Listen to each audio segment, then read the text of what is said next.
show is more important than any other mainstream media outlet that exists. The Breakfast Club. Don't play with it, don't play with it, don't play with it. Come on, baby, don't play with it. Strike the blue tie. You think I'm coming here when this ain't hot? DJ Envy and Charlamagne the God. Being here next to all of you guys, it's really big. It's one of my favorite shows to do, just because y'all always keep it 100, y'all keep it real. But what better place than here? I think everybody should go on the Breakfast Club and start with that if you want to shake it up. Ray! Yo, Charlamagne, Envy, what up? Are we live? This is your time to get it off your chest. I got an indoor pool, an outdoor pool. We want to hear from you on The Breakfast Club. We can get on the phone right now. He'll tell you what it is. We live? Hello, who's this? Yo, this is King. Hey, what's up, brother? Get it off your chest. Hey, I'm just part of the older generation, expecting that the younger generation should retire at the same age as them. Because I'm at work and I see these guys, 60-some years old, working. And they old, man. I'm just like, man, I can't be that old when I retire. Well, you know what they say? Well, somebody told me back in the day, retirement is not an age, it's an income. I don't even know if I believe that anymore, because there's people I know that make mad money, but they just love what they do. Yeah, a lot of people love to work. And then a lot of people, honestly don't know how to prepare for the future. You also got to think, this is the generation where we're starting to learn more about financial freedom. So a lot of times, the generation before us didn't actually know how to retire, didn't know how to save so they can retire. So some people still have to work. That's why when you see sometimes when you go into those supermarkets and you go to those places and you see an older person working, you got to give them patience and help them out, because sometimes they're there because they have to, and they're just trying to get by like everybody else. Yeah, and what they say, when you stop moving, you start to die. Yeah, so some people just want to keep. Some people want to keep moving. I guess that's maybe the profession I'm in, right? I'm an electrician. I'm in a trade out of Vegas right now. And, I mean, these guys just don't want to retire. They feel like if they retire, they're going to die.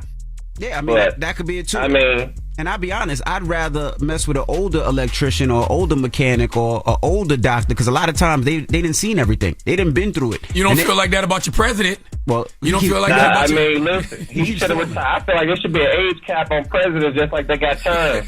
If you ask me. See, y'all want everything else aged. You want your cognac aged, right, your electrician aged, but when it comes to your president, you don't want no old president. But, usually a mechanic or electrician, like, they've been through everything to see what works and what doesn't work. And a lot of this new generation, they rely on AI or computers to see what's wrong. Yeah. I'd rather them tell me, but my president, he keep falling. Your president definitely keeps falling. I told you the president need a caregiver. Hello, who's this? What's up, This is Craig. Hey, what's up, bro? Get it off your chest. Yo, I was just going to you want to find out about soccer for your son, right? Uh-huh. Why don't you binge watch Ted Lasso? Ted Lasso? Hilarious. My wife loves Ted Lasso. Man, you are not saying that'll give you a whole edification on it, man. You'll be good. I just happened to stumble across it, and it gave me a new love for football, for the real football. Are they serious? My wife watches that show. I don't. What's that show? What's the show about? It's a comedy, and it's a comedy, but at the same time, it gives you it tells you more, like when you're like a novice about soccer. It gives you more what the pitch is, how they have training, how we call it practice, they call it training. We call it cleats, they call it boosts. It's just little nuanced things that you pick up on just watching the show. I just happened to stumble across it one night because I was bored. You know what's funny? I got hooked. It's funny you said that, because I'm watching my son. He comes back to the car. He was like, yeah, training went good today. And I'm like, training? You had practice? He was like, no, that we trained. Because we used to football. You know what I'm saying? Because my son went to college on a football scholarship. So I'm used to being, football is just a different dynamic. But that, American football rather. But you get more involved and more invested in them. And like Charlamagne said, they get bread, bro. Paid. They get bread. They get injured a lot, too. They say they have a lot of CTE problems with them headbutting the ball and all that. For real? Mm-hmm. Hello, who's this? Good morning. I can hear you now. Good morning, Mama. Get it off your chest. Good morning. This is the bus driver. Peace, bus driver. What's up, bus driver? My bus driver from the Envy, Bronx. I want my picture. Huh? Envy, I want my picture. Oh, I'm going to post a picture. That's right. Yeah, I ran into you at the airport. We were heading to Aruba, right? Right. How you doing, man? You being safe out there? This is our bus driver from the Bronx. Yeah, I'm being safe. Just called to say good morning, that's all. You just called to say good morning. All right, you be Good safe morning out there. to I see a bus driver got into an incident with somebody yesterday, so be safe out there. Every day is something different, in the Bronx especially. In the Bronx. The Bronx. Well, be safe out there, mama. The Bronx is horrible. Yeah, but then you be the same person screaming BX at a show. BX, BX, BX. No, I don't. I be trying to duck. When they say BX, I be ducking. They say Brooklyn, I be like, yes. Oh my God. But get it off your chest. 800-585-1051. If you need to vent, hit us up now. It's The Breakfast Club. Good morning. The Breakfast Club. Wake it up. This is your time to get it off your chest. Keep calling. 800-585-1051. We want to hear from you on The Breakfast Club. Hello, who's this? This is Ashley. Hey, Ashley. Good morning. Where you calling from? Columbus. Columbus. Okay. Ohio. Get it off your chest, mama. Okay, so I'm a stay-at-home mom, but I also have my business on the side, and I just feel like my husband is just so inconsiderate half the time. Like, he doesn't understand what I really do. You know Like, in the amount of work that I actually do. You know how you can fix that, Ashley? How? Go away for a day. And let him watch them 6 kids But on when I go away for a day, my kids, they call me. I'll be like, where's your dad? They'll be like, oh, he's in the room. Now you turn off your phone for one day and let him have to deal with feeding them kids, washing those kids, taking the kids out. Why are you giving this bad advice? That's that. If your wife turned off her phone for one day, you'd have a fit. Right, but then don't turn off your phone, Ashley. He doesn't appreciate her, so she's saying that she's a stay-at-home mom. And we've been together since high school. Like, he's the only man I've ever been with. Like, I really give everything and all my time to everybody. My kids and him. Do not turn your phone off for your husband, man. And let him have to take care of the kids. And I bet you when you come back, he'd be like, baby, please don't leave. Baby. Don't turn your phone off for your husband, man. Do not listen to Envy, because Envy would have a fit if Gia turned off the phone for him for a day. Shut it out. But I respect my wife. I know how hard it is. If 6 kids, you still would have a fit if she turned her phone off for a day. Imagine calling your wife. Imagine how many times we call our wife a day and we can't get in touch with her for 24 hours. He don't respect his wife, so Man, he got to cut learn it to out. respect. I agree. He does have to But learn she's respect. speaking for her, and you're speaking for you. So you respect your wife, but that doesn't speak to how she feel about what you presenting her. Mm-hmm. So he could think he's respecting her, and she may not feel it. That's true. But I voice that, too, because I do understand that communication is key. And I voice that, and he'll be like, well, I just want this, or I just want that. And I'll be like, okay, like in the morning, he'll wake me up and be like, well, I want and I'll be like, well, I was just up with our 6-month-old every hour last night. Like, the hell, sorry. See? Hold on. Respect is subjective, though. I was going to say that, too. Respect is subjective, so I got to know what her definition of feeling disrespected Right. is. She just told us. Right. You know what I'm saying? So you might have But see, but I'm specific. Like, especially with, I catered a wedding.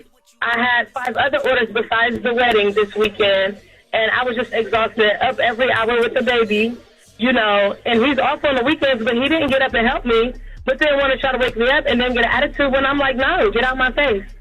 See? You might just have to wake him up at 3 o'clock in the morning, sit on his face and be like, how's it feel now? That's what you might have to do that. But good luck, mama. Thank you. That's not disrespectful, though. Not to me. Man, you know what I'm saying? Yeah, Man not wants to some me. fellatio in the morning.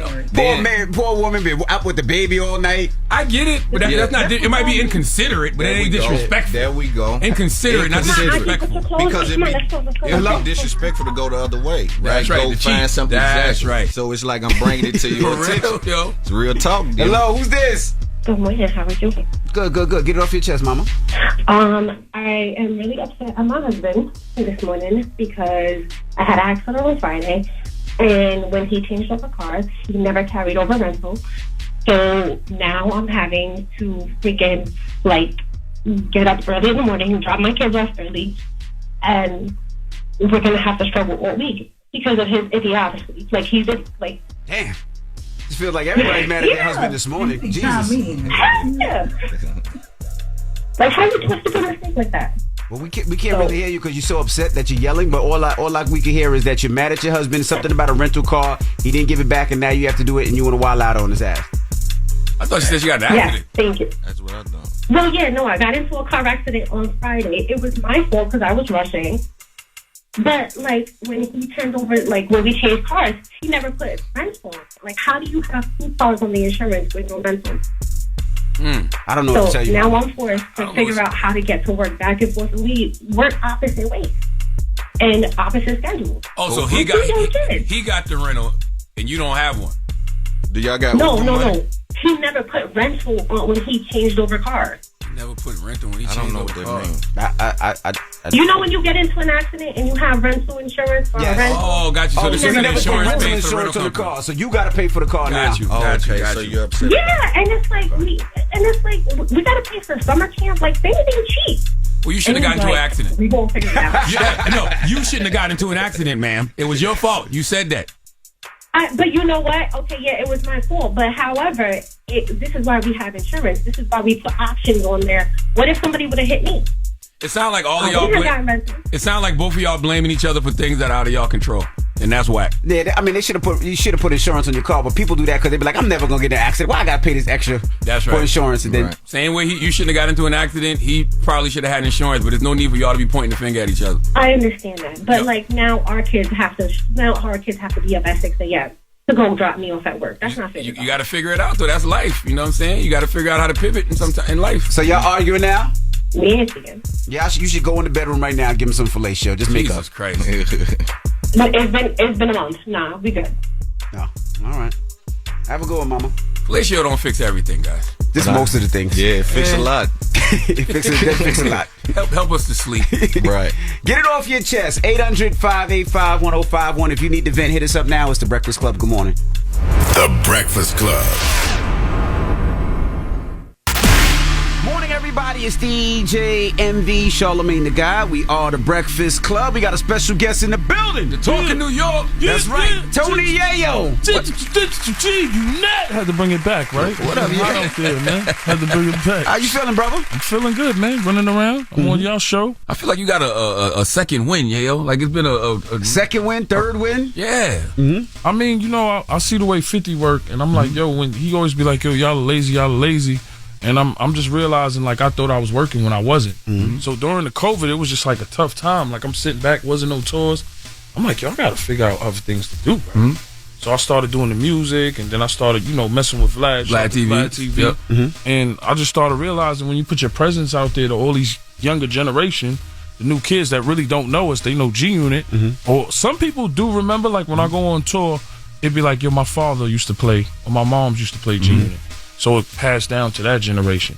So I'm going on my own tours and, I'm just making myself valuable, man, putting that work in. Did that upset you when you heard 50 say y'all was lazy? Nah, not even. That motivates me. Because at a point, sometimes you do get lazy. Our careers, we was kind of spoiled. Think about it. We had 50 where he was doing everything for us. Mm-hmm. So as for, like, when we was coming out, you had the Young Guns, for instance. I remember Hervain saying, Jay is not going to do what 50 does for Young Guns. He was saying it in front of their face. Y'all got 50. Like, 50 was, help us be in the videos. Right. Second, beg for that. When he sold 11 million records, he dropped Beg for Mercy. Yep. You know what I'm saying? I was in jail. Him and Eminem was shouting me out. So I always show my love to them. I know how 50 is. Y'all the same sound. Y'all are crazy. It's all good. It's all good, but it just motivates me to work because I see how he work. We'll be on tour. He'll leave tour to go on movie set.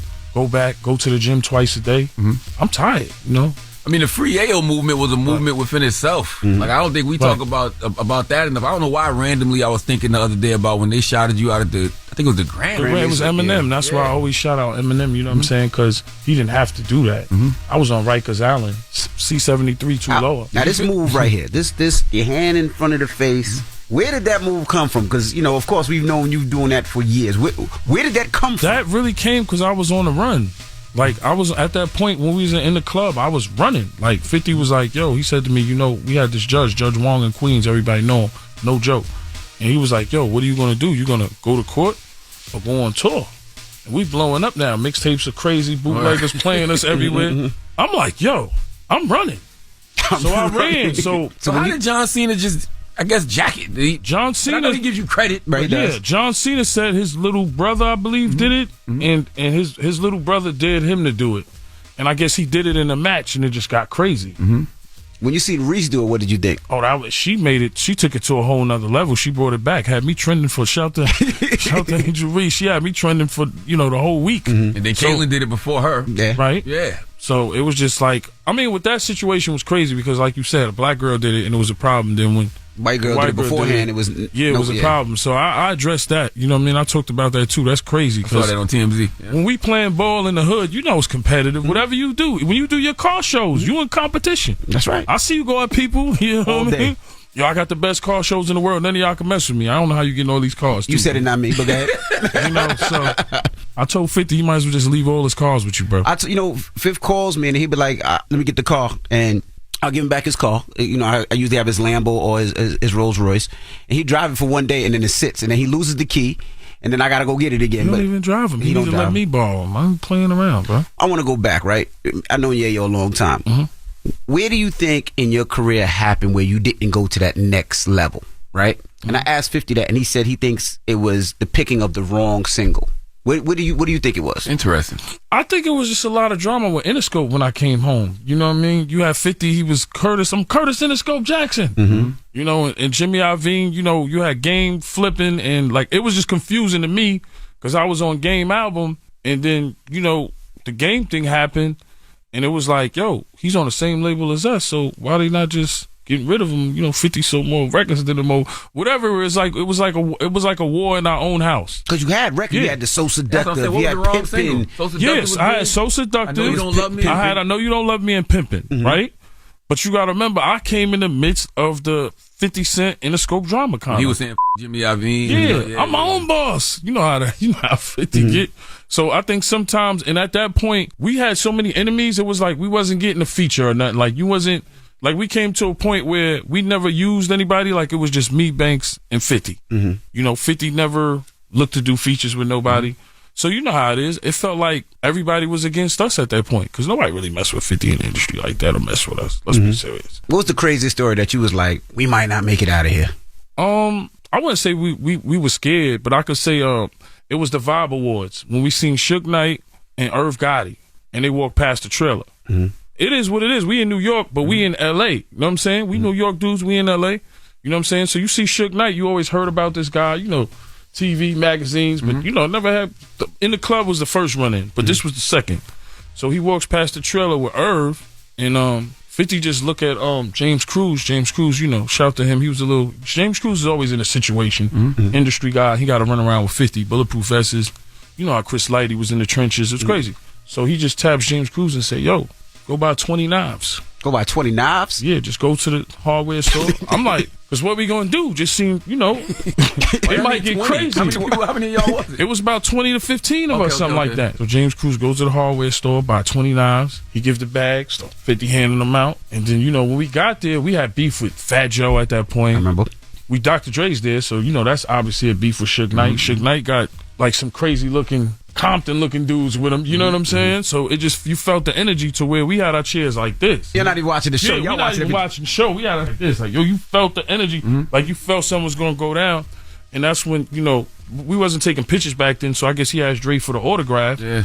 Pops on Dre. Dre falls, but he automatically get up, start popping on him, and it just got crazy. Knives started coming from everywhere, and that's when, you know, one of the dudes got stabbed. So my question is, if there was 20 knives, how come only Young Buck did the stabbing? That dude got stabbed in the chest. Young Buck stabbed him with a fork. I don't know where that came from. He said, how he stabbed with a fork? Where did you get that fork from? I don't know where you...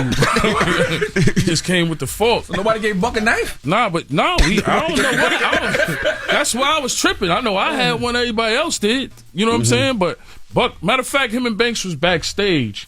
They was about to perform, and he just came with the fork. As soon as they started talking that time, when they started to, we went back to the mansion after that happened, because the kid got stabbed in the chest. He collapsed and everything. The fork wasn't nothing. And we got back to the mansion, and it was on the news. It was like, attempted murder, Young Buck. Young Buck was like, I ain't do that, man. I ain't do that. So it all switched up when that time. That's why I be staying out of trouble, bro. Young Buck was like, I ain't do that, man. Because Young Buck hit him with the fork. He ain't stab him in the chest. Yeah. He kind of ran with the story, though. Didn't Buck run with it? I mean, you know, come on, man. Yeah. You know, rappers, man. Run with the story. All right, we got more with Tony Yayo when we come back. The Breakfast Club, good morning. The Breakfast Club. Morning, everybody. It's DJ Envy, Charlamagne the Guy. We are The Breakfast Club. Our co-host B. Scott is here, and we're still kicking it with Tony Yayo. Charlamagne? What about that stabbing? When you mentioned it briefly though. Oh, and Sony? Yeah, was it a real stabbing? When It was a Murder real. Inc. turned the lights It off was a and- real stabbing. I'm gonna tell you what happened, man. We was in the studio, and that's Sony, right? Sony Studios, yeah. Sony. Remember they had the one across the street, and they had the big building. The big buildings where everybody would say Michael Jackson would take all the rooms. Right. Right. So we walking in, and at that time, I think we seen Wyclef, and I think Scooter was there. Was Haitian Jack there? Haitian Jack. We see them in the lobby. It's just me and 50. But 50, A lot of sock posses. yeah, back A lot of sock posses. Yeah, they was all in the lobby with Clef. We seen Clef, and I think Proswell was there too, or whatever. So, we go upstairs, but we not worried about it. Fifth, I swear to God, Fifth guy. I don't got nothing on me. Fifth got a 4/5, no safety on him. We chilling. We go upstairs. We got a session. So Clark Kent, his nephew, ended up being a DJ, Giz. But Giz was not really a street dude. He was just a cool dude. Shout out to Clark Kent. He was just like, yo, here, 50, I got a DJ for you, right? So we go in the studio. We supposed to record. Now, the studio is small. It's a small room, and it's a small hallway. So in the next room is Tone and Poke. They working on beats, and me, 50, and Giz is in the room with the engineer. Forgot what 50 was working on. I guess I'm gonna keep it real. And this is before Interscope. This is when 50 was signed to Sony. I think in my mind, Proswell said something like, I don't know why. Like he must, what I'm saying. Why you think Praz? I think he said something. I'm gonna keep it real. I don't think Why it was Praz? Why Praz? Trust all the me. people you just named. Trust me, that was the information that was, that Proswell said something to Ja Rule and them. So we in the room, you just hear boop boop boop commotion. These dudes come in like it's a movie, like, yo, what's up now? But they ain't. It's no guns or nothing. It's nothing really. All you see is crutches and like stuff picked up from the studio. And I guess one of them had like a kitchen knife. So it was Irv there? No, it was Irv brother. I think it was Black Child at that point. Ja, I think somebody else. But so we starting to get it on. Nobody turned off the light while we getting it on. The light like turned off because you know how bump into the switch. So we fighting. Everything is dark. You don't know what's going on. You just hear melee. So all you heard was get the gun. Fifth bluffed him because the gun was in the other room. That's why I say Ja Rule and him, he wouldn't even be here. He would have been gone. Our careers would have been totally different if that gun was in that room. And I swear on my dead father, like, I'm telling you the truth. The gun was in the other room. I've seen it. You know what I'm saying? With my own 2 eyes. They come in, we get it on, boom, boom, boom, get the gun. They run out. Fifth threw a speaker at one of them. I don't know if it was Irv brother or whoever. I seen him throw a speaker and say, get the gun. Once they heard get the gun, everybody started running out. But the gun was in the other room. And that was it. 50 had a scratch on his back, right? And I got stabbed in my hands, and my finger was like cut right here. So look, it looked crazy because it was hanging a little bit. But look, this is all I got. That and that. That was it. You ever think about how blessed y'all are? Because think about all the violence y'all escaped. Because I ain't never even heard about the shooting that happened before the young man got slapped, right? Nah, but it's then cool. After that, then your mother house get Yeah, it's cool. But I always looked at it like this, bro. If I slap your kid or your kid, what are you gonna? You're gonna you got the right. It's all gloves off, and it's all good. But then y'all G-Unit officers got shot up before. Yes. Y'all missed a lot of bullets, is what I'm saying. Yeah. That's a blessing. Tour bus, definitely. mama crib, like it was a lot of bullets. You know what's crazy? And I always thank God. Like I always say my prayers before I leave the house because I remember one day I had a plaque, and people won't even believe this story. And a bullet fell out of it, and my father found it. He was staying with me at the time. The next day, my mom's crib got shot up, or could have been the same day. Like, but my mom's crib got shot up. So, I mean, God is good, bro. A bullet fell out your plaque? A bullet. Like, I had a 50-cent plaque. Where? And it got bullets in it. And it's above my door. And my father found it. He's like, yo, somebody shot the house up? And I'm like, nah, that fell off the plaque. And the next day, like, my mom's crib got shot up. So you get signs. You know to be low, and you got to move right. Because one thing about us is we knew how to move. Like, all right, cool. If it's hot, cool, I'm good. Like, when my mom's crib got shot up, I went out there and was looking to do stuff, and 50 called me like, yo, bro, you outside, you got something on you, you bugging out, bro. Use your brain, bro. It's chess, not checkers. That's why I say, it must have been like 7-8 years ago to see you and 50 enjoying what y'all didn't have before. Right. You know what I mean? Because they couldn't go to the clubs and experience the records like y'all should have. Y'all couldn't go to these events and go to these things. And it wasn't because of the rappers. It was mainly because of the hip-hop police. Because there was times where they'd be like, no G-Unit, no Dipset in the clubs. All the clubs in Manhattan. So hip-hop police, you remember Curly Top. He's retired now. Hip-hop police, they all retired. There's all new ones now. For the dudes that'll follow TJ and all these dudes in the city and all the young dudes now. But all them dudes are retired. But them dudes used to tell us, yo, you can't come to this club. You know how much money we missed out on? Definitely good to see that. Man, yeah. And congrats on the Welcome to the Culture podcast. Thank you, man. Welcome to the Culture podcast. What I seen you in you screaming on Math Hoffa. What happened with that? Nah, Hoffa and them is good. I just feel like sometimes, like when you go online, it just be like it just felt like clickbait.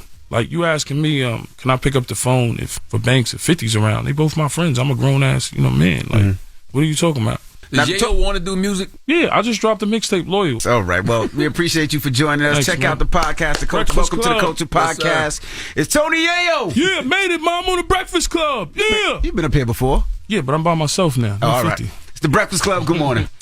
The Breakfast Club. Your mornings will never be the same. When you're a business owner and you're juggling a lot of things, you need a team of people to keep your business running successfully.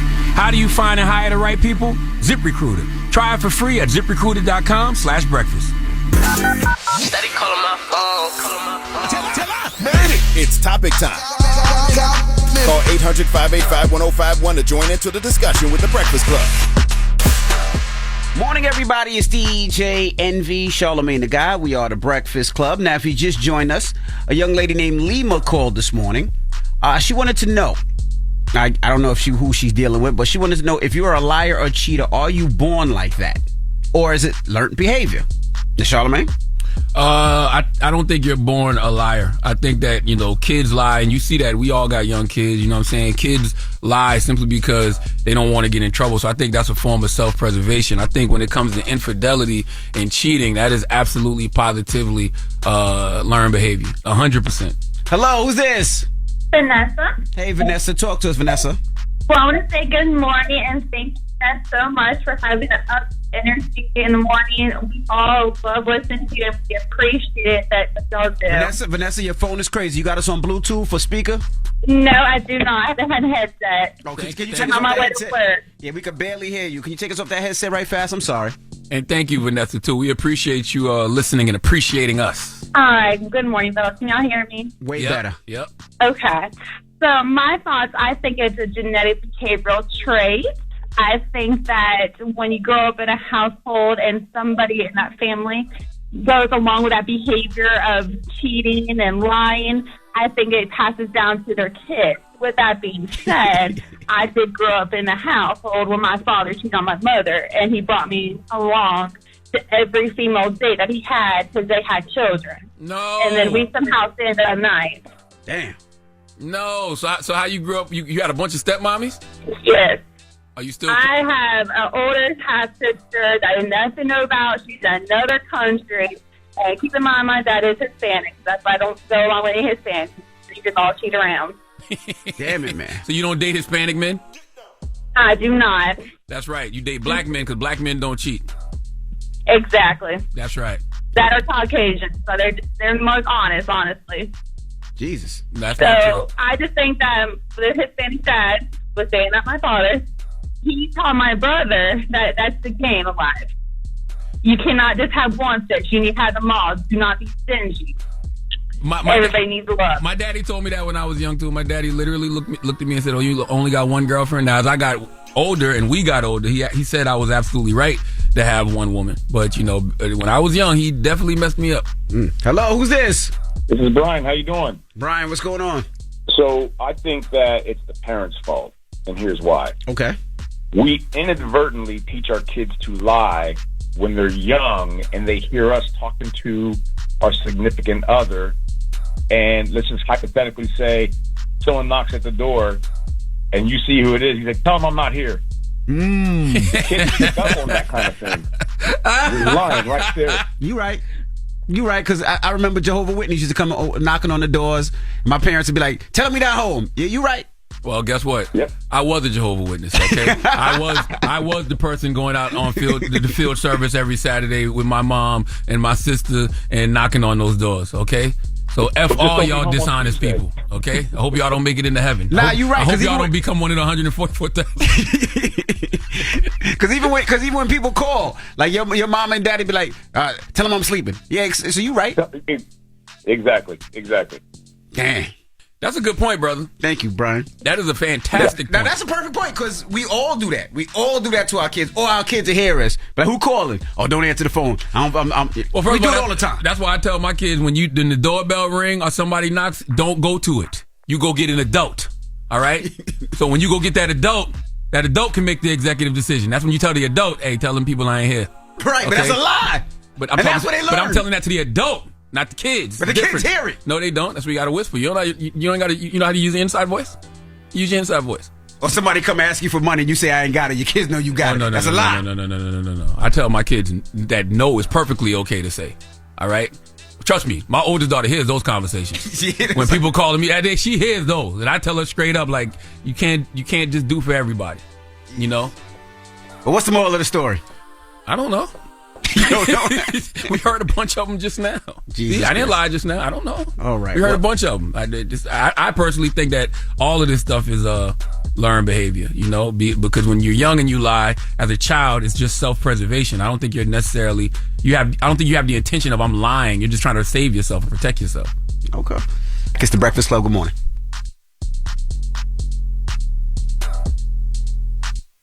The Breakfast Club. Everybody, it's DJ Envy, Charlamagne the Guy. We are the Breakfast Club. We got our guest host with us. Yes, indeed. Erica Duchess. She's here. She's joining us. And we got some special guests in the building. The Tajadas. I don't think you say the J. How you pronounce it? Tajadas, isn't it? Tajadas. The Tajadas. I used to struggle with it too. Yes. I don't know. But we got the homie Woody McLean here, who's been here before. And Lavelle Adams Gray, welcome. Yes, indeed. Yeah. Did I say your name right? Absolutely. Okay. Kane and Drew from Power Book 2. Man, y'all, it's funny, right? Because y'all got to be some of the most famous people in black culture at the moment. You don't think so? It's been love, man. Yeah. It's been love. People come up to you, smack you in the airport. Like, it's crazy. It's crazy. Smack you? I know. And where? It was in the airport. A lady had a baby, white lady. She was like, I love what you're doing on the show. I'm like, appreciate it, but it just caught me, you know what I mean? Caught me off guard. But yeah, it's been love. Absolutely. It's been a lot of love. Yeah, I got that in the airport. I didn't get smacked, but the dude stopped me. He was like, bro, I know you, right? Like, you've been in Houston. I'm like, listen, I've never been in Houston in my life. So I know I've never met you before. Yeah. You know, and like it was definitely from the show, but you know, it was funny. It was like based off the character you play. Where did he smack you? Just tell us. It was on my arm. Okay, just making sure. Power Book season 3. Yeah. Actually. Yeah. Yes. Yeah. Yes. It's been a nut season. So the last 2 episodes are going to be crazy, and I have not watched them even though they leaked. Appreciate that. Okay. Well, how can y'all top what y'all have done? I think, you know, the writers have, you know, only gotten better. Brett, you know, really cares about the show, the showrunner, and really takes care of us and is invested on making it new and exciting and truthful. And I think that, you know, you keep it truthful and, you know, it tops itself, I think. And a whole lot of drama. You know, Twitter loves drama, so I think they've been doing a great job with it. And you've been in love the whole damn season. I know, man. How'd that go from being a gangster? You're still a gangster, but you're in love now. On the show, being in love is kind of boring to me. You know? Why is it boring? I'm like, man, I'm ready to catch a body. It's crazy though. That's horrible, right? It's a horrible way to think, but that show has definitely altered my mind to think like that. It's weird. It's like, man, another scene. I'm like, man, when do I pop somebody? Well, I was going to ask, how does that change your character? Because now you're into this scene, right? You want to pop somebody. So now when you go out and somebody says something, you think like, are you still in character? Like, what you say? Are you still like that? Or do you get out of character? Nah, I get out of character. I get out of character, but it depends. If I'm with my family, I'm still in it a little bit because you know people don't really respect boundaries. Nah, and because we're on TV, we're no longer human. You know what I mean? I just feel like everybody treats us like an item. So it's like I'm always like just thinking about those things and making sure my family is straight while I'm outside. But it's always been love though. And it has to be different, right? Because of the characters that you played, you have like very different demographics. Like you have the young people that might follow this, but then you have the older people that love you in this. So how does that work? Nah, it's, for me, I know like I've been to like the hoodest of the hoods and people like, yo, that's you, me up there. Like I appreciate that. And I'm like, oh, thank you. So I always First of all, you should call the police on all those people. If somebody ever tell you that, hey, I relate to character Kane, that's me. Call the police. 911, what's emergency? Now, the older demographics love you and the younger demographics love you. You mean the older demographics love him because of the New Edition Bobby Brown stuff? Because you got aunties and grandmas that know him from New Edition that show a different type of love, but then you got homies from the corner that look at him differently. So it's that's interesting. I thought that there was a young demo that watched the Bobby Brown story in New Edition too. I feel like that introduced them to a new audience. No, absolutely, for sure. I agree. That's true. I agree. Yeah. Cause my kids loved it. Yeah, the kids call me Bobby Brown. They're like, you Bobby. I'm like, bro, I'm not. And you get tired of that? Yeah, a little bit. I feel like Kane trumped Bobby though. No. Yes, man. No. Right now in the culture, I don't know, bro. When I've seen him in the hall, the first thing I thought was Bobby. I was like, that's what I thought. I see Bobby too. Man. But I was just watching the fight, and it was this white guy. He was like, "Yo, Kane," and the Uzi song was playing. He was like, but I'm like, that's crazy. That so sounded like a little flirt right there. I don't know. It was weird. But it's New York, so nobody really tripped on it. Though. It was crazy. Everybody was just having fun. I'm like, if it was in Atlanta, it would have been a little different. Oh yeah, that would have been different. That would have been different. Yeah. Power, one of them shows that the culture really gets involved in. Meaning that when it's on, everybody tweeting about it. It's like a family gathering, and then people talking about what happened, that night on social media afterwards. Yes. And people care about y'all personal lives. Like, that's rare. Yeah. Everybody don't get that. Mm-hmm. You know? And I think it's an important thing, to separate the character from the actor. Like we watch like Daniel Day-Lewis, we don't think like he's Bill the Butcher, and what's his name, Daniel Plainview. We just look at him like that's a really dope artist, right? And I think like you playing Bobby Brown, you playing Kane, like that's a testament to your artistry. I appreciate that, bro. Same to you, man. But you do a fantastic Y'all job. just had a little moment. You do a fantastic job playing Drew, and the crazy part is everybody's like, "Oh, is he really, really gay?" And I'm like, "Does it matter?" Like, you know what I'm saying? Like, would it matter if Lavelle was? Like, what does it matter? I don't think it does matter. I think like it's important to separate those things. Important to separate the personal from the work, because I have to be able to play everything as an artist. That's our job. It's to tell the story and tell it as truthfully as possible. Like if I was playing, your life story, right, and you watched it and go like, you're not telling the truth, I'm doing you a disservice. Yeah, but right? you're not gay enough if you was playing me. Other people say, no, he's not I was going to ask you, when you seen the script, was there any doubts like, well, maybe I don't want to play that? Or it was like, no, I'm an actor, and this is what I'm going to do regardless of what people That's think? what it was, man. I'm an actor, and I have to tell the truth. And if I'm not telling the truth as an artist, then get me out the show. You know what I mean? Like, if I'm not committing 100%, then I don't deserve the part.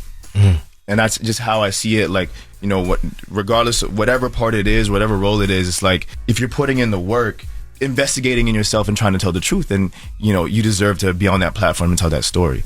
It's an interesting social experiment, though. Whenever there's a lovemaking scene between a man and a woman, nobody cares. But when you see it pop up on Power or one of those other shows, everybody's up in arms like, man, I can't watch this, man. I'm gonna tell stars, if they don't stop doing this, I'm not gonna watch. But I'm like, people be like, why nobody ever asked that when it's men and women, I think if we're talking about the first Power, Omari Hardwick and Leela look really good together though.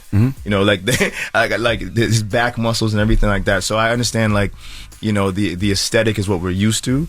And we're not used to seeing queer lovemaking on especially on a mainstream show like this.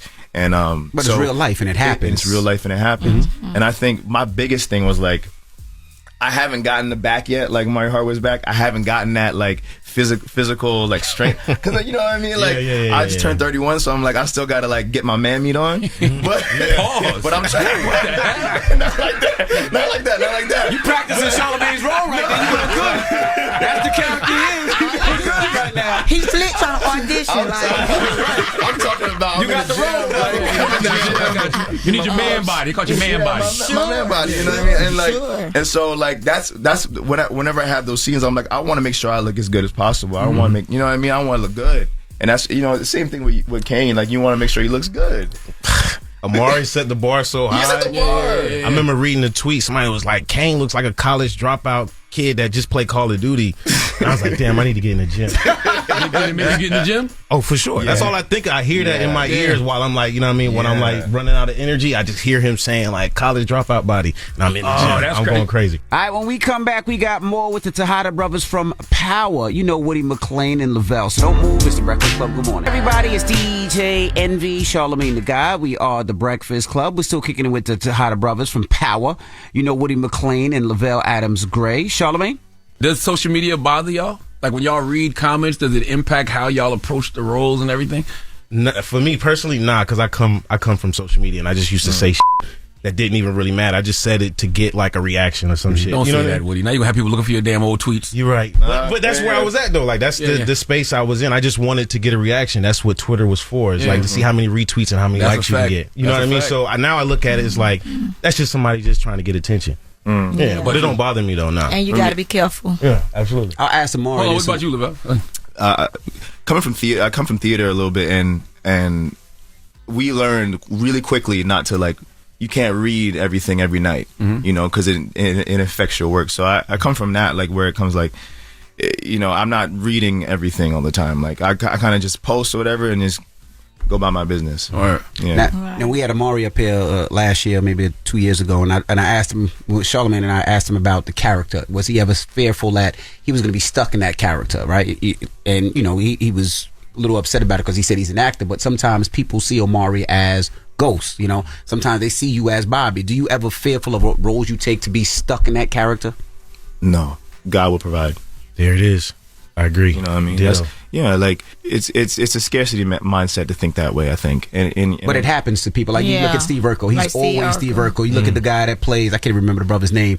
He played Chris Rock, and everybody hates Chris. He's always looked as that. You know. I don't know. But he just won a Golden Globe or an Emmy for. He was on that. People see him as but that. I still see him as that little boy. Isn't that a blessing though? To play a role that's so iconic. That people, it is. You know what I mean? I think it is. You know, it stands the test of time, and you know, we leave that legacy for sure. I think it does.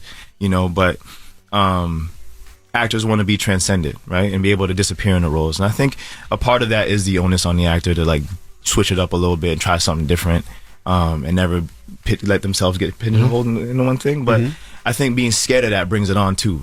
You know what I mean? Do you ever feel a way, you know, because you are a theater actor, so you've been through the course, you've been through the classes, and then you see somebody that might be, you know, a social media person that gets a role because they're a social media. Does that ever make you feel a way like they didn't get their chops wet, they didn't do the proper training that you've been through? Does that ever make you feel a way? If I'm being honest, absolutely. Whenever that comes up for me and I get tight like that, I'm like, well, that's just my ego. Like, that's me, that's you know? That's me because I didn't get that part. Or I didn't you know what I mean? But, like, what's for you is meant to be for you. Right. You know? That's so I remind myself of that and then, you know, it goes away. But, like, and it's like acting is always going to change mediums and always going to evolve. And that's the point. If you don't evolve with it, then you're going to get left behind. What about you, Woody? I come from social media, so I salute anybody that comes from social media, you know? I like it. Just take it serious. That was the question. Was that the question? No, I was saying. Oh, shit.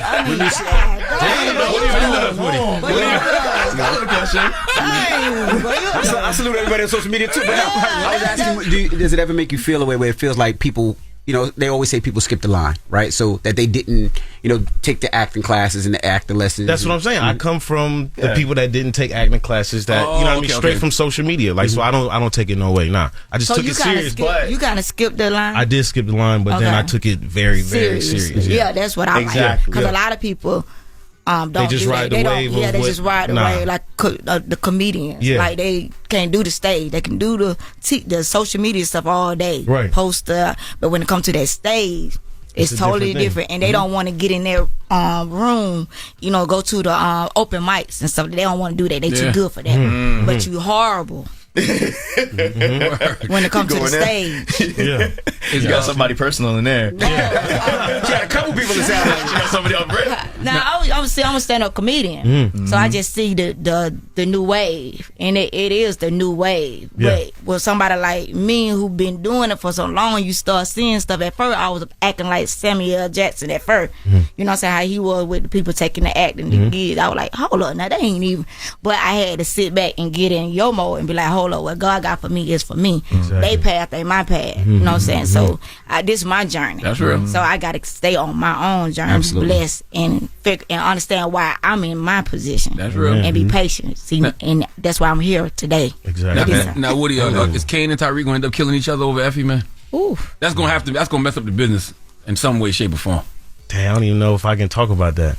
I don't know though. I can see it happening. Okay. I can see it happening. Okay. Yeah. That's a good suggestion. Yeah. I can't talk on that. He said, look, what do you want me to say? I can't say nothing. I don't want to get in trouble. Right. Well, let me ask you, Lavelle, why is Drew not allowed to have love? Seems like you lose every guy that you start feeling. I think It's because it's the reality of the game we're in, right? And I feel like with Gordo, he found somebody that he felt like he could, who he could see all of him and recognize all of him. But at the same time, it's like it started off of lies, right? Like I killed his pops, or we killed his pops. So it's like, if I can't tell you that truth, then our foundation is shaky anyway. So I think, God willing, going forward, Drew will find some love, somebody that can resonate with him in that way that he doesn't have to hide himself from. But until then, it's be about your bread, man. Yeah, it is. How's working with Mary? Beautiful, man. Mary's so cool. She's so chill. We have so many moments and memories with Mary, and I think my favorite one is first day table read. It's funny, they don't tell actors this a lot. It's always like well, you just get into space and like I belong there and I already been there, so I gotta act like it, whatever. Your back tension, shoulder tension comes up, you know what I mean? Like no, like when I got into the table read, I was like, I've never been here before, and I've never been face to face with Mary J. Blige before. And you know what she did? She broke the ice with a funny ass story. She brought us in as her kids off rip. And that to me, like, taught me, like, God willing, I get to that place where people look at me in that way, that I can be like, oh, no, it's chill. Like, you know what I mean? Because that really helped me out. How did she bring y'all in? What was the joke that brought y'all in? You said, because you said she brought you in as her kids. Well, she told us, like, it was a story. I told her that, like, my dad's from Jamaica, right? And she was like, oh, I'm never going to Jamaica again. Like, I'm never bringing nobody to Jamaica because, like, it's drama. And it's just the way that she just related to us. You would think that, like, I guess the perspective of someone of that high stature is that, like, you have to go to them. But I felt like she came to us and gave us a story that was like, we all had us laughing, and it was like, well, thanks for sharing that, with us, and really brought us in, and so it just made it so easy, we get to do these scenes, and she's so generous as as a scene partner, and we get to like really go and play with it. She has so many fun ideas, and just really cares about Monet, and says like, listen, man, Monet is from here, so she's not gonna do it like that. She's gonna do it like this, and like she be on her producer mode, low key. You know what I mean? Yeah, for sure. When we did the dinner table, that super iconic dinner table scene, it was her idea to be like, listen, like we gotta get it elevated, right? She said we have to elevate this thing because she's not gonna have her daughter talk to her no type of way and not snatch her across the table and have it be this big moment. That's real. And it came alive because of that. And I learned so much as an actor because of that. So what's gonna happen when y'all gotta hate her? Because eventually y'all gonna find out that she's the one who set Lorenzo up. I mean, you know what I mean? Like y'all gonna hate her then, right? Comes out this weekend, we gonna see. Right, yeah. That's this week Friday. Yeah, we're gonna find out all that stuff. But yeah. Are y'all happy Lorenzo's dead? Y'all gotta say Papi no more? Didn't feel odd. I don't really think I ever said Papi like that. I never knew how to say it for real. Like it didn't roll off my tongue like that. So I kind of eliminated the Papis out of my vocabulary. You just said it now. Yeah. Did it roll off right? Yes, it did. You said Papi. You said it real. I think and shout out to Berto Colon who plays Lorenzo. Amazing.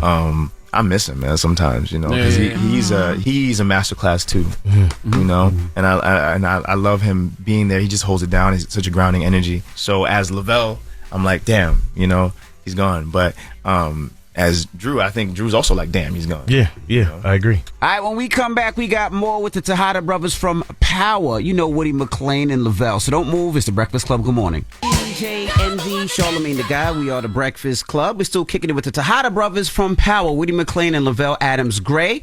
Now, we taped this yesterday. Erica Duchess, our co-host, was here. Erica. You married? I'm engaged. You're engaged, okay. So how do your fiance feel about your love scenes and stuff like that? She's the same way. She comes from that place of like, if you're gonna do it right kind of thing. So she's a big fan of the show, and she loves watching the show. She has a great heart and a great empathetic capacity. So she watches Drew or anybody going through it. She's just like, wow, like this is every time I watch the show, I'm watching it being like, I know what we did, right? I know what's happening. And she's like, wow, this show like surprises me every time. It's phenomenal. This and this and this. Is it hard to watch it with her? For any love scene, because it's hard to watch it with her because she's sometimes around her in the table reads, and so she's like privy to information, and she's like, oh, so that's what you guys were talking about, and I didn't, and but in terms of like content stuff and it's not hard watching, because she's also done love scenes. And how do you feel when you see her doing love scenes? It's some dude. It's taking some getting some used dude to. like Omari. All these Muscles. Back muscles. He said back muscles. He got that man meat on his back. No, she Hey, yo. Call it back to what he said. I like that psychology background. Man meat on the back. Jesus, but how does that make you feel? Jesus. You know, she just did this film called Perfect Addiction. It just came out, and in it, she plays an MMA fighter and trainer. And she had to be with these 6'2", 6'3", you know, getting swollen B's for the role and coming in. And, you know, she was love interest to both of them.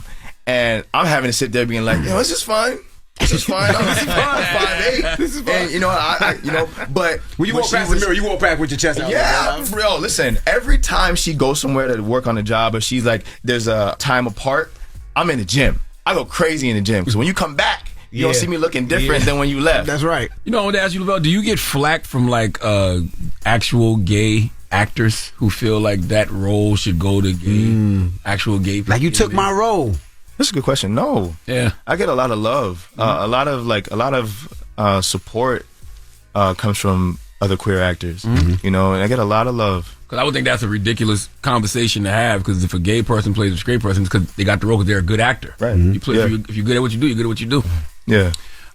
Woody got everybody hitting my damn phone. Charlamagne was kind of excited. I ain't gonna lie. No, because I thought was like, Woody tagged me on something. People hit me. I think we just need to do it. The reason I got excited because I was like, it might be some bread in it. Woody was like, explain the post. Woody said he posted, I want to do a season finale watch party in South Carolina, but I need C to God to host it with me. He said, who in South Carolina would pull up?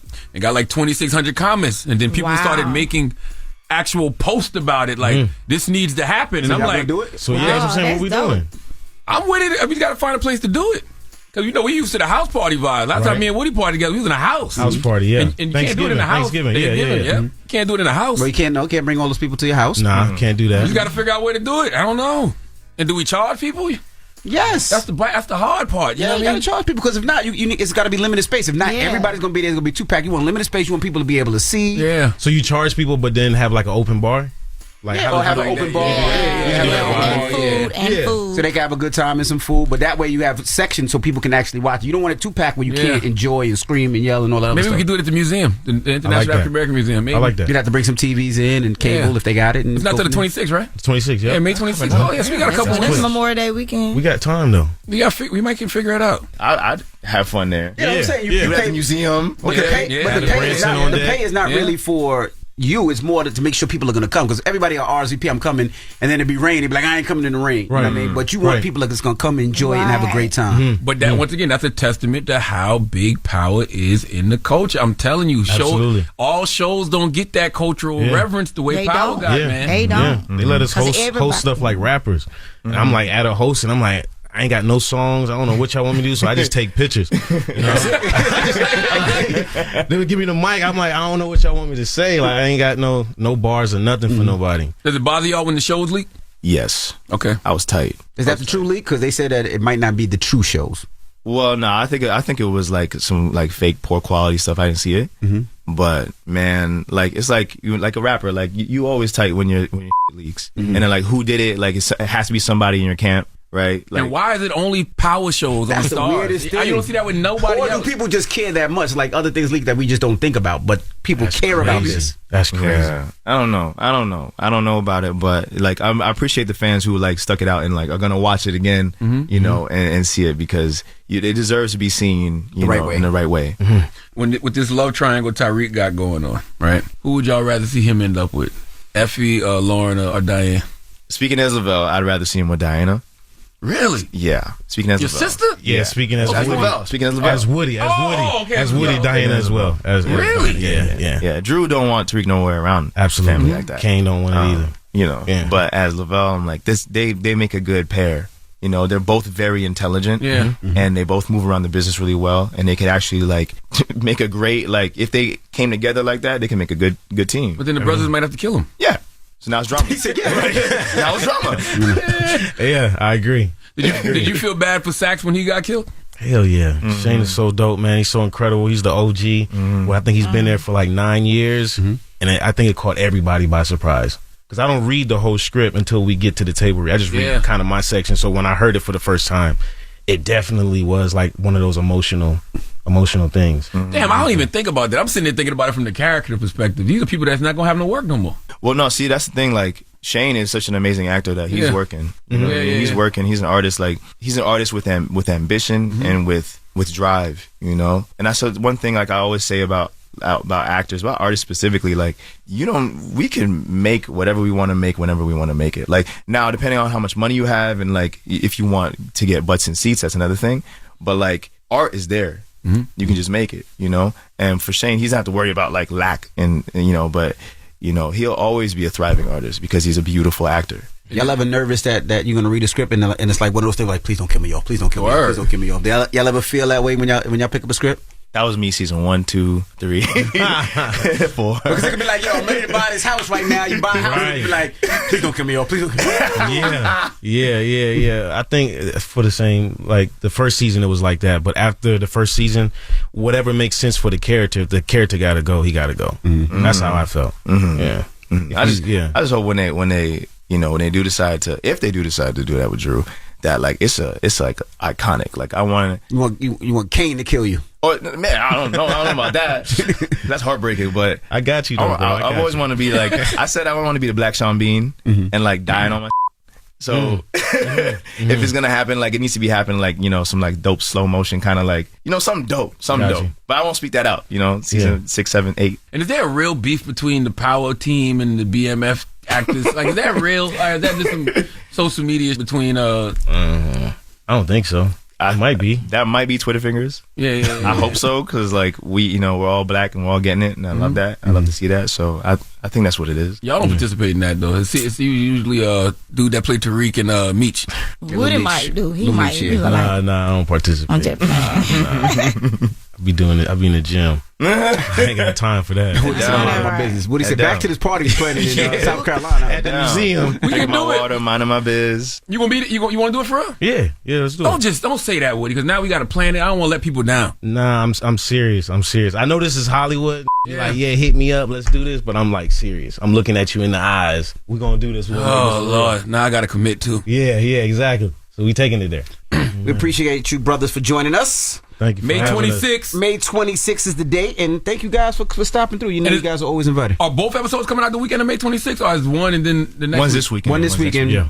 Oh, one this weekend and the finale next week. Yep. Okay, got you. All right, so that's Woody McCain, Lavelle Adams Gray. Appreciate you, brothers. It's the Breakfast Club. Good morning.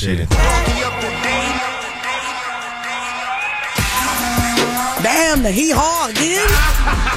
It's time for Donkey of the Day. I ain't trying to be Donkey of the Day no more. They should be embarrassed by what they already did. I'm not making these people do these things. Called Donkey of the Day, and it really caught me off guard. Damn, Charlamagne, who got the Donkey of the Day today? Wow, just hilarious. Donkey of the Day goes to a man with 7 kids and 7 baby mamas. Now, I try not to pay attention to these people. You know what I'm saying? I see these people telling these outlandish stories on YouTube and TikTok because nowadays folks is saying and doing anything to get some attention, and being that we live in a world where nobody cares about the truth, if the lie is more entertaining, folks just be getting online telling these outlandish stories just to get some clicks and subscribers. Now, I don't know if this story is real, but the idea is, and that's what I like to discuss and critique, the idea. Okay, the idea that digital D-heads like this young man put on the FBI's internet. Now, as I told you, this man got 7 kids and 7 baby mamas, but he don't take care of none of them. Okay, not a one. Why? Because he said he told those young ladies from the beginning that he don't want them. Now let's go to the FBI's main source for Exhibit A's YouTube to hear this young man speak. Now, for the past few days, I've been going live, telling my story, speaking my truth. And a lot of women having an issue calling me a deadbeat because I tell them I was being irresponsible, not wearing protection. But I always tell these women that I got pregnant that I do not want to be a father to these children. And I offer to pay for the abortion. Majority of times, they'll either take the abortion or they'll take a plan B. But only these 7 have kept these children. But the crazy thing about it is they want me to be responsible for some children I told them I did not want. So for some years now, some of them been trying to get in contact with me, access denied. Because I don't really know why you trying to get in contact with me. I done told you I did not want them kids. We both was irresponsible about the decisions we made that night. Yeah, I could have pulled out, but I didn't. And I ain't care to pull out because It felt I'm good. not the one that's gonna have to carry a baby for 9 months. Jesus. It's the woman. In my opinion, women should be more careful on who they sleep with. True. Portia, you just said earlier that women need to watch who they sleep with. I mean, damn. I'm just digesting how savage this man is. Listen. I mean, okay, let's be real. Man. He's not the first man to tell somebody to take a plan B. He's not the first man to say he don't want a child. Mm-hmm. So at the end of the day, that's why we got child support. You still got to pay for this child. He need to be telling this story in jail, right around the lunch table. Jesus. Yes, he does. Because just because you decide to say you don't want to pay for the child don't mean that you shouldn't have to. I feel that proper poom management is essential for a healthier life. I feel this man is out here passing along sexually transmitted demons, okay, to whoever wants them. And yes, this man is a demon, and they should change that purple smiling face emoji with horns to his face, because this is true demon time. And I really wish this young man would have made this video after baby mama number one. Because if he would have made this video after baby mama number one, then he would have never gotten the 7 baby mamas. And if he did, then every single one of them deserved the baby father they got, because when a deadbeat tells you who they are, believe them. And it does amaze me that this young man is putting the responsibility not to get pregnant solely on the woman. Can I hear more of this guy? Another thing is, these just jump offs. These the type of women that I ain't even had to do nothing for. The bare minimum, but they gave me access to their body. Damn. And they think I want to be a father to a child for one of them? Like, I don't even have no type of love for these women. How do they expect me to love these children? I can offer to pay for abortion, but at what point can I force a woman to go get an abortion? I cannot. A woman say, my body, my choice, but I say, it's my life, my choice. Before y'all try to stitch this and be like, black man this, black man that, I don't give a I could have really swore don't. he was going to say, she say her body, her baby. Because that's how he feel. He's done. I wish you could have saw your face when he said, these girls give me their body for the bare minimum. Like, what? What? Oh, man. This guy's disgusting. Like, one thing I can say about Nick Cannon, this man having a baby. Wait a minute, we on the subject of multiple babiys and multiple mamas. We got to bring him up. Don't act like y'all didn't think the story was his name at first. You know. But anyway, at least he take care of his kids. That is true. He actually wants to populate. I don't know if this man went to school. Does he know what biology is? When you put the vagina and the penis together, they can make a baby? That's right. That's how it works. You know what I wish? I wish that along with these babies that he didn't want, he would have got an STD he didn't want. You know what I'm saying? How you know he don't? That is very true. But I feel like if he was getting multiple STDs, he wouldn't be moving like this. And that's the thing brothers and sisters don't understand when y'all out here, raw dogging randoms, okay? Doing the DNA dance with any and everybody. You're absolutely increasing your chances of catching gonorrhea herpes AIDS, okay? Gonorrhea herpes AIDS is what irresponsible brothers should get. And I wish it was one way gonorrhea herpes AIDS, okay? Because, I don't want the woman to get it. Because it's one thing if he was telling these women his intentions before he slept with them, but he's not. He's telling them after the fact, after they have been manipulated to sleep with him. I don't respect it because you're not giving these women He said a he choice. did, Shar. That's what he's saying. After the fact, though. Oh, he did. No, I thought he said After he he told get him him pregnant. before. No, he said, listen, I'm going to have sex with you. And if you get pregnant, I don't want it. Oh, I ain't hear that He didn't part. say that. No, I thought he said after they have the baby. Oh. See, I would respect it if he did it beforehand. Okay. I'm just saying, man. No, he actually said he'd tell you after you need to take a plan B. Oh, after he done, but either way, he done manipulated. When you feel that drip, you know what's finna go down. Your ass need to go take a plan B. Please give this man with 7 baby mamas and 7 kids the biggest he are. The Breakfast Club. Morning, everybody. It's DJ NV, Charlamagne the Guy. We are the Breakfast Club. We got our co-host with us, Jason Lee. That's right. Of course, from Hollywood Unlocked and a host of other things. And we got a special guest joining us this morning. He has a new book, The Solution Focused Diamond. Elliot Connie. What's up? Welcome. What's Thank up, you. Elliot? Morning. Tell What's him who up? you are, man. Tell him who you are, what you do. My name's Elliot Connie. I am a psychotherapist. I host a podcast. I do lots of things hoping to inspire people to be better versions of themselves. I just got a couple of questions. So where did you start and why did you want to be a therapist? I had a real tough childhood, man, and and I grew up anxious and depressed and suicidal and struggling. I didn't know how I was going to pull myself out of it, and I realized that hope is this like really powerful thing. And I felt like if I could figure out how to get myself out of that situation, I wanted to help other people get out of that situation. And I learned very quickly that when your pain has a purpose, it doesn't hurt. What planted that seed in your head at such a young age to know that's what you wanted to do? God, man, I don't know. I can't tell you. I really think God touched my life, to be honest with you. So when you decided to go for school, you said a tough childhood. What was tough about your childhood? Man, my father was a very, very aggressive man and took out his aggression on his kids too often. You know, was he military? No, he's just aggressive. You know, and to be kind to him, I mean, he's a black man from a difficult place, grew up in Chicago, and I don't think he had the skills to raise a family in a loving, caring way. Do you think that's what made you move to wanting to be in the mental health field? Because you were like, there's something wrong here, and I want to figure it out. No, you know what? I think it was the opposite. I think it was there's something right here. I want to figure it out. Because after going through all of that, I found myself in college, and I'm like, how come some people go through this stuff and end up on drugs and doing crazy things? And how did I land in college? And I wanted to share that. I wanted to, like, you can do things with your life. And it wasn't what was wrong. It was what was right. I just figured, how did I end up here? And I don't think I'm special. And if I'm not special, I just need to tell people the secret. I just need to let people know what the secret is. When did you start having those conversations, if you even did, with your dad? No, man. So my dad, we had a violent interaction. We had violent interactions throughout my life. When I was 19 was the last one. And I called him and I said, man, look, I can't have this anymore.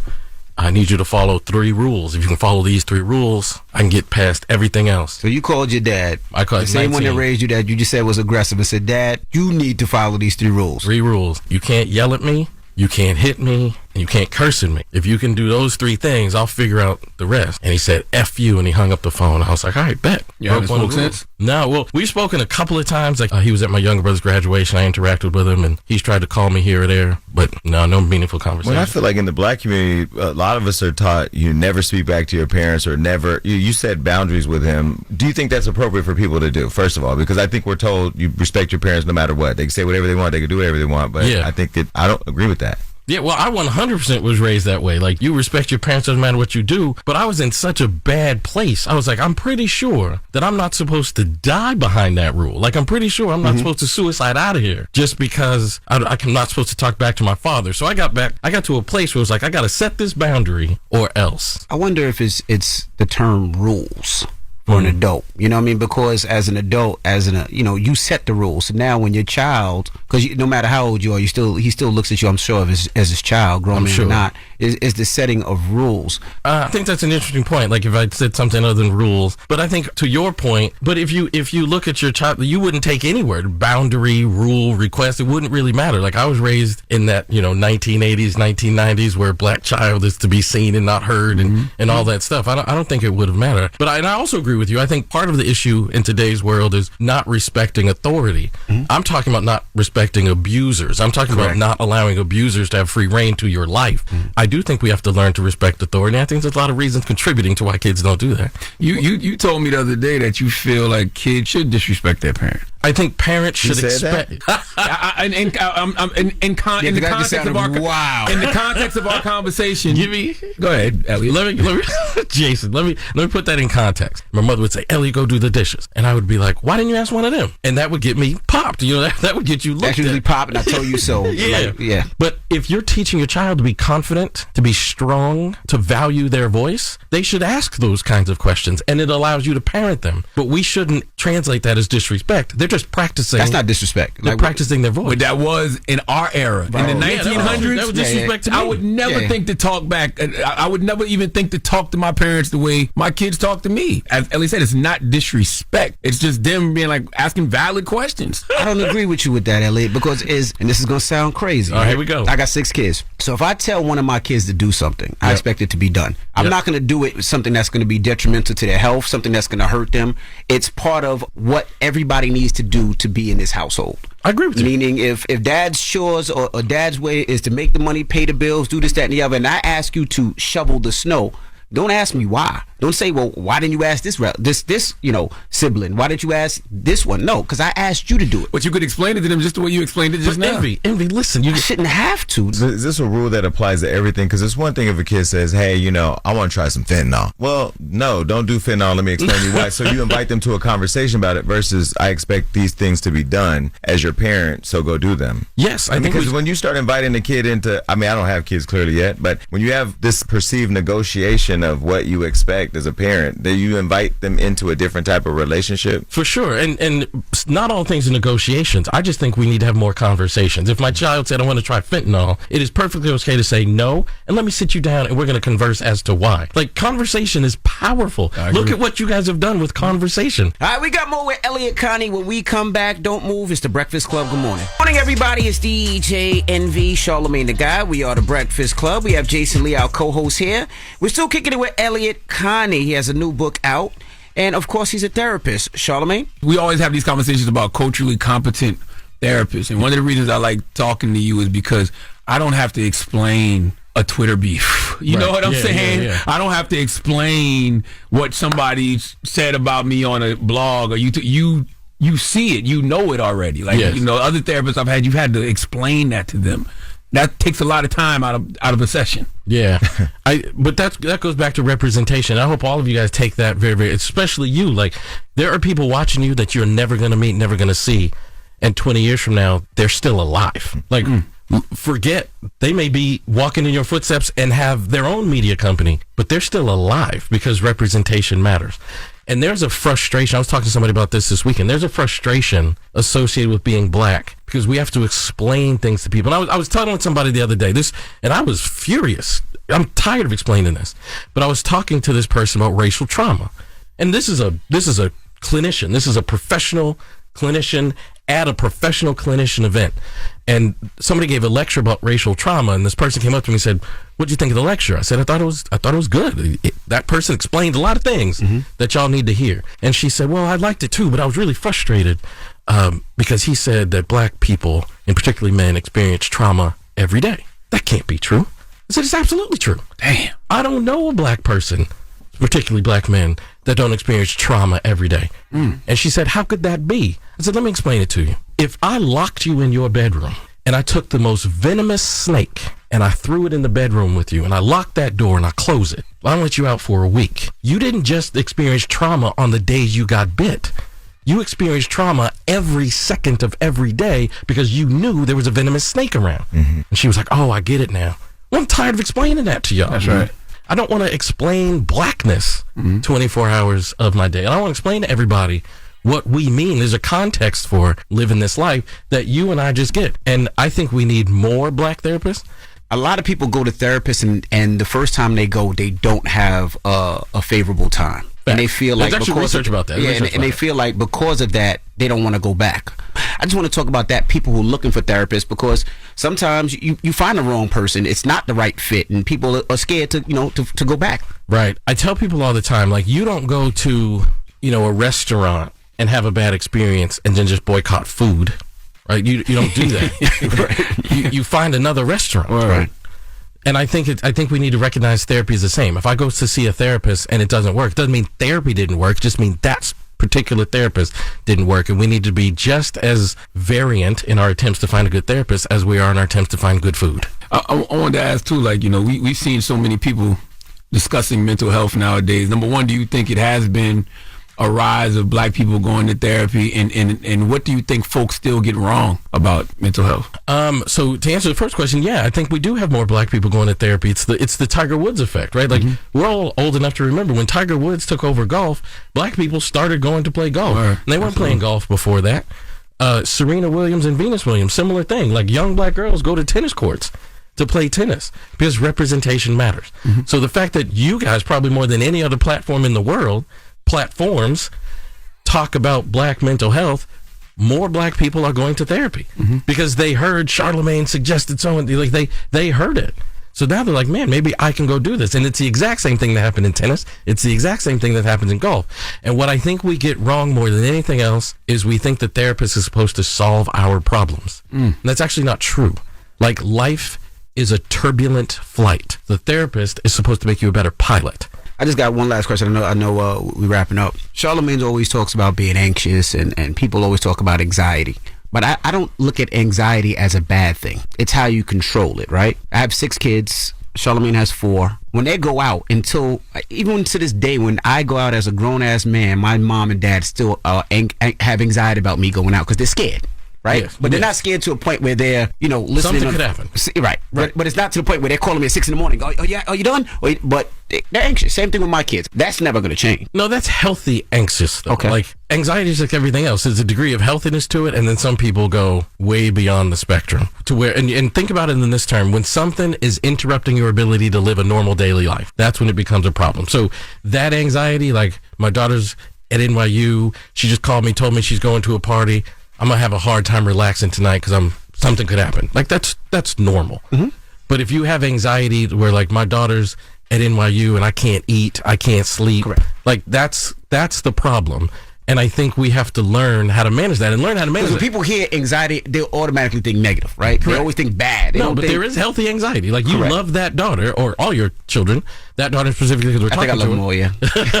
You don't want anything bad to happen to her. So when she tells you, I've done this thing that puts me at risk, even mild risk, I'm going to be worried about that. The only things that will happen are things that God intended for you to experience. And so you can't have faith and anxiety. Because anxiety is fear-based. So if I believe very strongly like God's got me, that means if I'm going through something hard, I'm going through that hard thing for a reason. So there's no reason I just have to trust everything. Mm-hmm.